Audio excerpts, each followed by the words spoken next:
We live in a razor-thin livable universe. Just a few kilometers below my feet, it's too hot to live. Just a few kilometers above my head, the air is too thin to breathe. It's not about a few more droughts and a few more storms. It's about a catastrophic shift in this fragile balance of our biosphere that threatens everything we love. People are reluctant to stand up and to take action if they don't see that the other people around them are taking action. Can you hear me? Yeah, I have an emergency. Advise this very quickly. We're pumping CO2 into the atmosphere at a speed which we have never seen before in modern human history. We are absolutely racing into uncharted territory. It's the end of the world as we know it, and I feel fine. We have crossed a great threshold. These big, massive polluters get to dump megatons of carbon in the atmosphere for free. You can't pollute for free. The entire atmosphere has changed. All the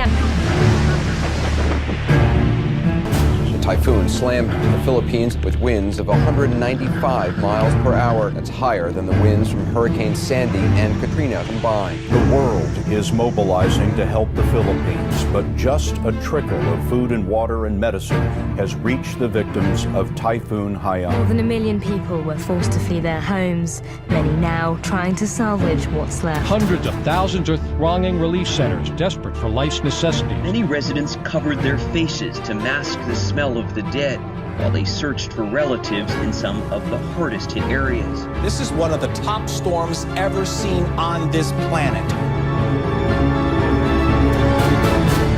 The second largest polluter on Earth behind China. To truly make a difference, we must overthrow the United States government. Each day of inaction, each day of business as usual, puts us closer and closer on this crash course. When you have huge wildfires, it costs a lot of money. All of those costs are being dumped onto us as a society and not being paid by people who are polluting. Who have historically suffered the burden of so many other politically driven crises. There are so many countries that have been systematically plundered over hundreds of years, and this is often described as an ecological debt, climate debt, the whole idea that they're sacrifice zones, just treating people in places like garbage.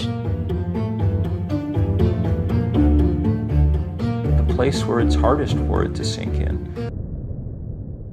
Scientists are screaming from the rooftops about us avoiding going over a 2-degree rise in the temperature of the planet. Why are they so worried about that?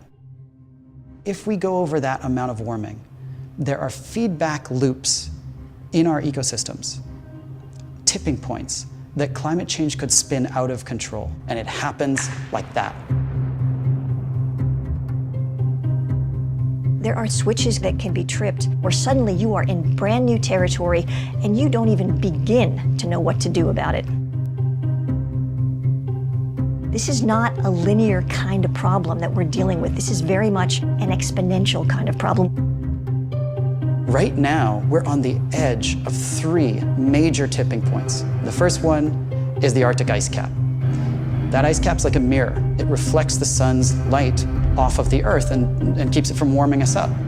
But as it melts, you get a smaller mirror, which means a warmer Earth, which means more melting, which means more climate change. Another example is Arctic methane.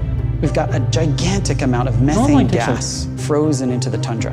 And it is 50 times as toxic as CO2 is. It's CO2 on steroids. As it warms, and that methane gets released, it then causes global warming to get worse, which means it warms more, which means more methane released, which means worse warming, and all of that process spins out of control. As you get more CO2 in the atmosphere, a lot of it actually is going into our oceans. And a lot of stuff, like plankton, can't live in that kind of acidified water. If the plankton die, we lose the whole ocean ecosystem. We will hit one before we're able to turn things around. Even if we went cold turkey today because of the time lags in our climate system, we've already signed up for things that we can't see yet.